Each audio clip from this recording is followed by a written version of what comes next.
অনেক মানুষের অনেক রকমের নেশা আছে এবং সেই নেশাই মানুষটিকে একটি অন্যরকম আনন্দ প্রদান করে।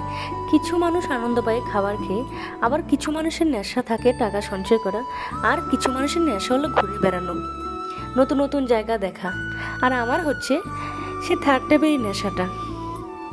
আমার সেই আনন্দটা 10 গুণ বেড়ে যায় যখন আমি পাহাড়ে যাই। নমস্কার, রূপকথা গল্প চ্যানেল থেকে সবাইকে স্বাগত জানিয়ে আজকে আমার একটি নতুন ভিডিও শুরু করছি।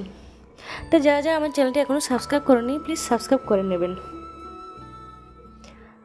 আজকে আমি চেরাপুঞ্জির বিখ্যাত ফলস নোয়াখালীকে ফলস নিয়ে আলোচনা করব। এই ফলসটি যত না সুন্দর দেখতে, ঠিক ততটা পরিমাণ কষ্টের একটি কাহিনী আছে। কথায় আছে এখানে একটি গ্রাম আছে, সেটি একটি খাসি সেটেলমেন্ট।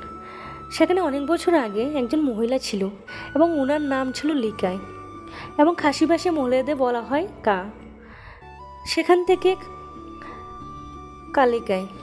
লিকাইয়ের প্রথম স্বামী মারা যান। তার একটি ছোট্ট ফুটফুটে সন্তান ছিল। তারপর তিনি সেকেন্ড বিয়ে করেন, কিন্তু ওনার দ্বিতীয় হাজব্যান্ড ওনার বাচ্চাটিকে ভালোবাসত না, কিন্তু লিকাই তার বাচ্চাটিকে অসম্ভব ভালোবাসত।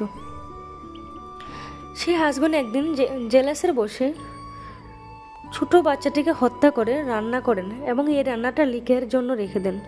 লিকাই সারাদিন কাজকর্ম সেরে এসে প্রচণ্ড টায়ার্ডে সেই খাবারটা খেয়ে নেন। তারপর যখন দেখেন রান্নাঘরে গিয়ে একটা কাটা আঙ্গুল পড়ে আছে, তখন লিকাই সব কিছু বুঝতে পারেন যে ঘটনাটা কী ঘটেছিল, এবং তিনি তখন পাগলের মতন হয়ে যান। সে পাগলে বসে সে এই ফলস থেকে ঝাঁপ দেন, এবং এই প্রাকৃতিক ট্র্যাজেডি হিস্ট্রির জন্য এই ফলসটির নাম হয়েছে নোয়াখালীকে ফলস।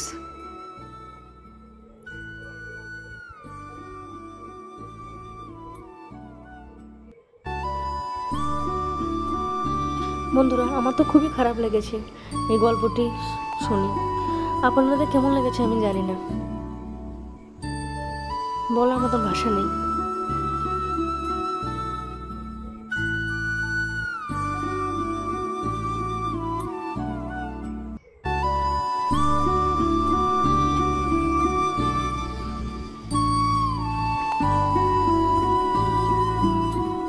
আমার ভিডিও যদি আপনাদের ভালো লেগে থাকে, প্লিজ আমাকে কমেন্ট করে জানাবেন এবং বন্ধুদের সাথে শেয়ার করবেন। Thank you for watching my video. টাটা, ভালো থাকবেন, সুস্থ থাকবেন সবাই।